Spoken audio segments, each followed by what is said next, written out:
आज आपण बघणार आहोत नवीन रेशन कार्ड काढण्यासाठी काय प्रोसेस आहे, त्यासाठी कोणते कोणते डॉक्युमेंट्स लागतात. तर चला आता आपण या व्हिडिओमध्ये पाहूयात. तर सगळ्यात पहिलं महाराष्ट्रामध्ये मुख्यतः 3 प्रकारचे राशन कार्डचे प्रकार आहेत. पहिला आहे APL अबाव प्रायोरिटी लाईन, ज्याचे उत्पन्न जास्त आहे त्यांना कमी सबसिडी मिळते. दुसरा आहे BPL बिलो प्रायोरिटी लाईन, गरीब कुटुंबासाठी स्वस्त धान्य मिळते. आणि तिसरं आहे अंत्योदय अन्न योजना, अत्यंत गरीब व गरजू कुटुंबासाठी सर्वात जास्त सबसिडी. तर नवीन रेशन कार्ड काढण्यासाठी साधारणतः 50 ते 100 रुपयाचा खर्च येतो. अर्ज करण्याचा मार्ग ऑनलाईन आणि ऑफलाईन दोन्ही पद्धतीने करता येतो.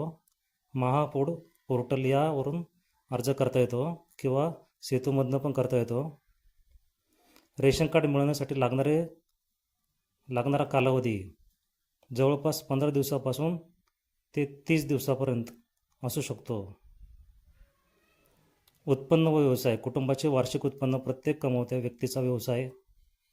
यावरून तुम्हाला कोणत्या प्रकारचे रेशन कार्ड APL, BPL का अंत्योदय मिळेल हे ठरवण्यात येते. त्यानंतर आहे नवीन रेशन कार्ड काढण्यासाठी आवश्यक कागदपत्रे. ओळख पुरावा आयडेंटिटी प्रूफ, याच्यामध्ये तुम्ही आधार कार्ड, मतदान ओळखपत्र, पॅन कार्ड, ड्रायव्हिंग लायसन्स देऊ शकता. दुसरा आहे पत्त्याचा पुरावा, ज्याच्यामध्ये वीज बिल, पाणी बिल, भाडे करार आणि आधार कार्ड पत्त्यासह देऊ शकताय. त्यानंतर उत्पन्नाचा दाखला, इन्कम सर्टिफिकेट तहसील कार्यालयातून मिळणारा असणारा पाहिजे.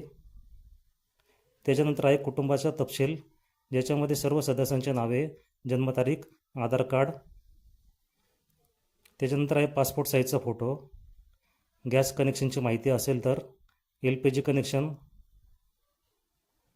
जुने रेशन कार्ड असेल तर ट्रान्सफर किंवा बदलीसाठीचा अर्ज.